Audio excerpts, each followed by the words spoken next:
Hello, approximately 2 people have asked me to go over the starter code for my Let's Build a Monster Battler series, in which we sort of build a Pokemon clone in Godot. At my channel size, that's like 0.013% of my whole audience, so that's probably valuable in some way, and I don't know. I don't make very good decisions. If you're watching this or plan to watch it or have watched it, this might be for you, but it's also bonus content. You can ignore it if you don't care about the intricacies of Godot UI and node ordering and stuff like that.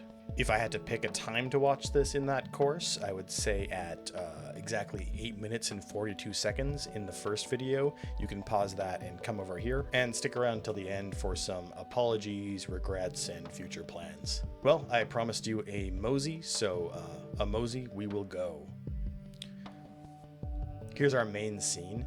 In Godot, we always have a main scene. It probably will open when you open Godot.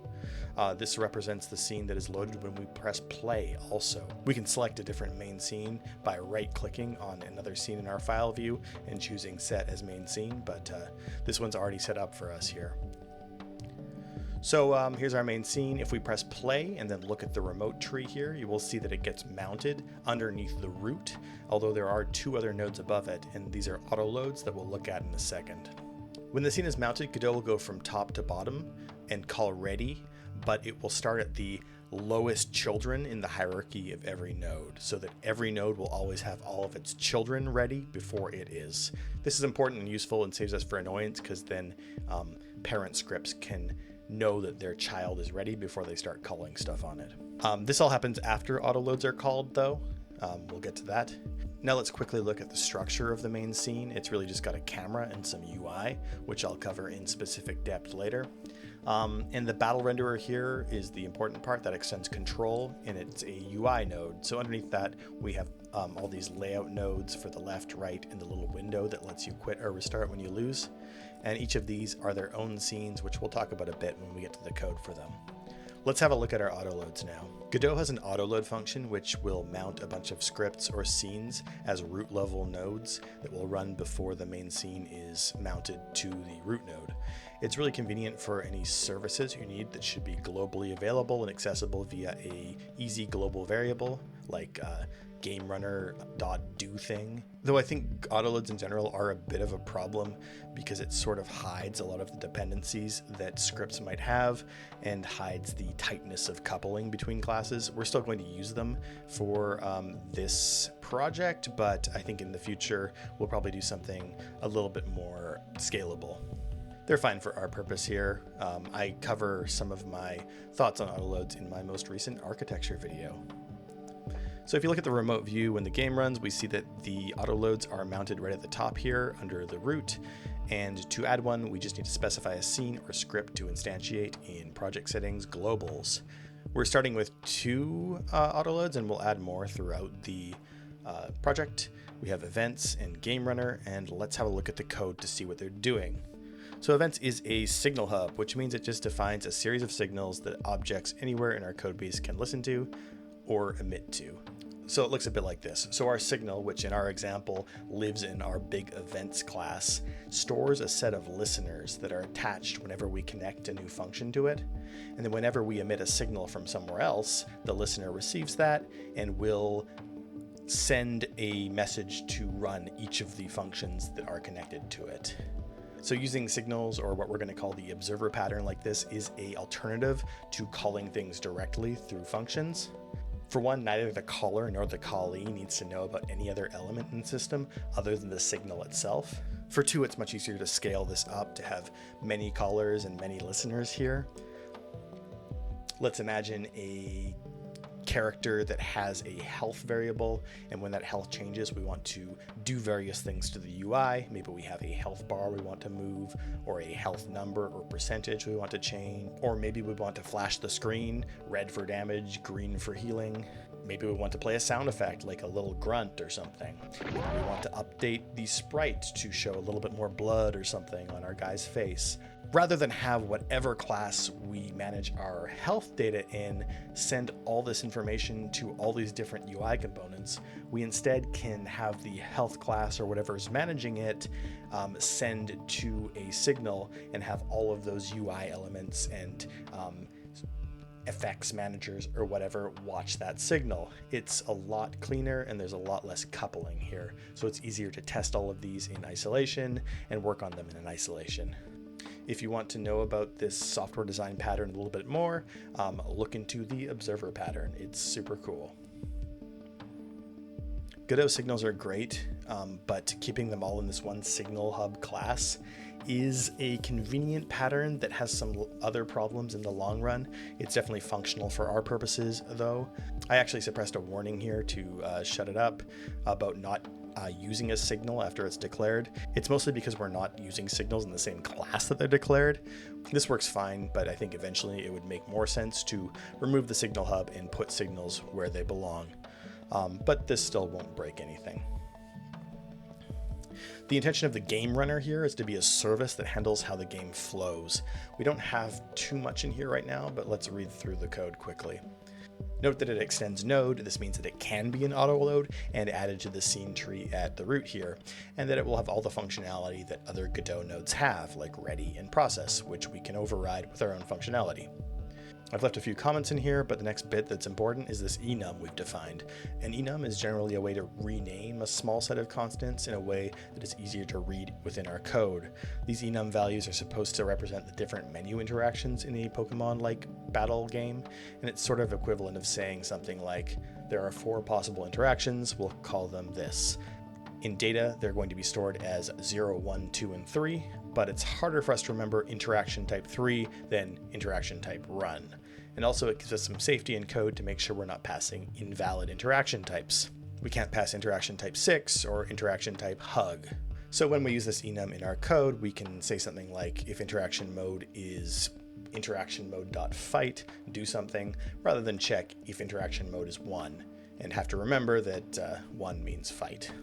And remember, these are all like arrays, 0 indexed, so by default the values here are 0, 1, 2, and 3.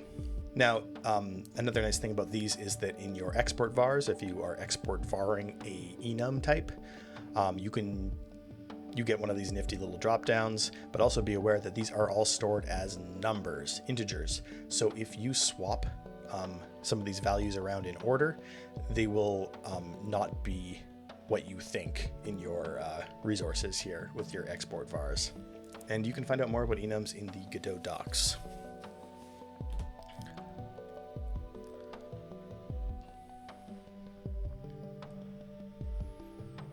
The other stuff that Game Runner does is listen to 2 events that were defined in our other autoload events.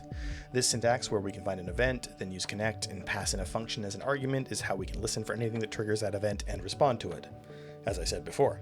Note that we need to make sure that the triggering code passes the same type of arguments that the function we're connecting to accepts. See here that handle request menu fight doesn't need any arguments, but anything that connects to handle menu option selected should always get a mode, which is that enum we talked about, and an integer. Those are both in our ready function, which means that they are called after the node is added to the scene. And because Game Runner runs right after events, if events had a ready function, which it doesn't, Game Runner would run its ready right after that. Finally, let's look at the actual content of the 2 bound functions here. Request menu fight is called from our UI scripts. It's bound to the fight button on the UI. Here we are just generating an array with 2 objects I've called string enabled. This is just dummy data. We're giving the strings A and B with true and false. Later we'll change this to like tackle and fireball with a boolean representing if the move is usable. A string enabled is just this small utility class I made that lets us package up a string and a boolean together, and it's supposed to represent 3 things. 1, what an item in the menu should be called, the string, and 2, whether or not it should be selectable or enabled. But it carries a secret 3rd piece of information, which is the index of each item, which is the order they appear. And this lets us pass back a simple index variable when we select things without having to worry about names or whatever. So we'll end up referring to these items with the indices 0, 1, 2, and 3 when we emit them, which is exactly what we do in handle menu object selected. It's actually not bound to anything yet, but it's supposed to receive two pieces of information, an interaction mode and an index. It's going to be useful for items and monster selection, but the easiest to consider is probably moves. When we select a move, the only thing we really need to know is that it's a move, interaction mode fight, and which move it is, 0, 1, 2, and 3, which refer to moves on the current monster. This doesn't do anything yet, but print that information and we'll hook that up, I think, in video 2 or 3. Let's look at the UI. This is the last code to consider. We'll go over the code and node structures pretty quickly since they aren't super interesting. Currently, all of these are just initializing by virtue of being attached to our main scene tree. We'll look at battle renderer first. It's not doing too much yet, but this lives at the root of our UI in main, and it's going to be responsible for kicking off changes throughout the UI. It carries references to each of the mon-renderer modules, which we'll cover soon, and to the data dumps, which are going to be dev-only paddles that show all current monster information so we can see what's going on. We'll be connecting events here at some point so that these things update when state changes. Battle menu is a much more interesting class. It's responsible for all the button interactions on the main battle menu. A lot of the code here is either just setting up buttons to trigger something on click, or making sure that only one menu screen is visible at the same time. Note the use of our export variables, which connect up buttons and are connecting to the button's inbuilt pressed signal. The same way that we connect to our own custom signals, we can connect to Godot nodes inbuilt signals like button.pressed. I also make sure there's a function call, is interaction blocked, which we can use to make sure the players don't input commands when an animation is running or something else that should block interaction. So the signal connections and show hide logic are fairly consistent and should be at least understandable, but each of these functions also do one more special thing. Run just requests a quit event, which we'll hook up in the first video. The others are just calling something called populate on one of our options panel scripts and passing in an array of string enabled. Remember those from Game Runner? This is where we capture those events. Let's look at the option panel. The fight function, the monster function, and item function will all instantiate the same option panel type thing, and the only difference is what string enableds they receive. And remember, each of the string enableds will be displayed in an index, and when we click on them, we emit whether it's a fight, a item, or a monster, and which index, which is going to eventually kick off a move, an item usage, or swapping a monster. So in populate, for our option panel, we receive a set of values and loop through them, making buttons and adding them to the node as children. The most important part is that we connect a new event to each button pressed. You'll see this func in here. This is another way to connect to something when we don't want to just pass in the same arguments. It's called a lambda, and it's basically just a short function. Here, press doesn't actually send any relevant args to us, so we want to run this call with some of these args that we have in scope, namely our mode, which is set per option panel, and the index of the item selected. And this will trigger something in Game Runner. Not much now, but someday, as you remember. All the other classes aren't super crucial, but I'll go over them quickly. The logs is just this right panel here that will listen for messages as we send them and keep itself scrolled down to the bottom. The monster data dumps are just stub classes for now, but later we will use them to just spit up a bunch of monster information for debugging. The monster renderer module is just a piece of UI that connects all of our monster UI, the sprite, the HP bar, etc., and it doesn't really do anything yet, but it will. And finally, the outcome panel just connects up some button events to let us quit or restart the game, and that's not going to be used for a bit, and I actually think I remove it before the end of the series, so we can use something that is a little bit more general purpose.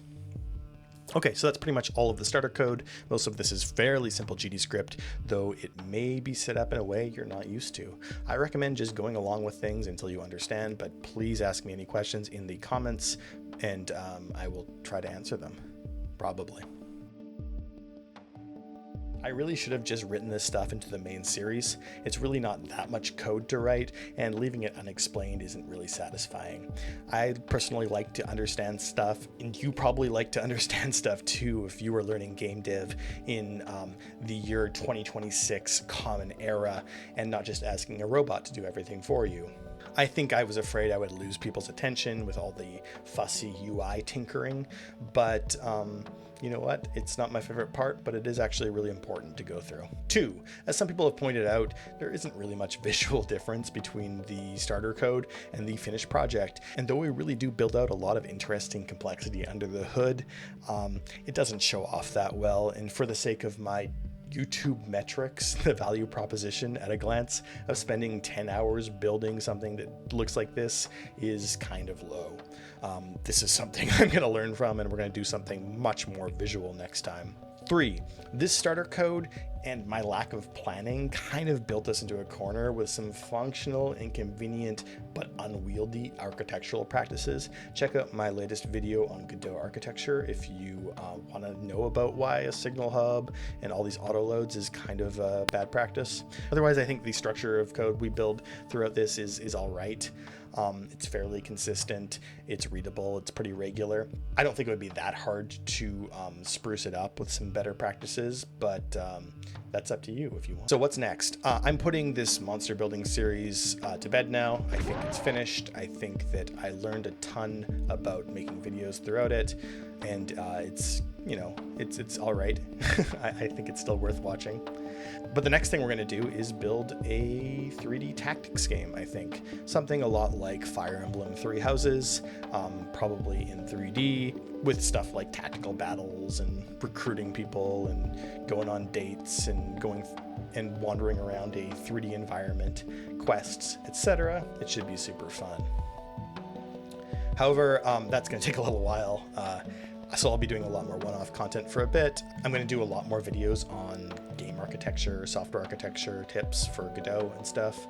And I'm trying to think of ways that I can make my next series a little more modular, so you can kind of take bits of it a la carte. Maybe you don't want to make a fishing minigame. You don't have to do that. I don't think it should be a part of the code that is load-bearing. You should be able to skip that if you want. Anyways, it's been a lot of work, but I'm having a lot of fun, and I think that I am getting a lot better at making videos. Anyways, see you soon. Subscribe or don't. I don't care. I do care. Bye.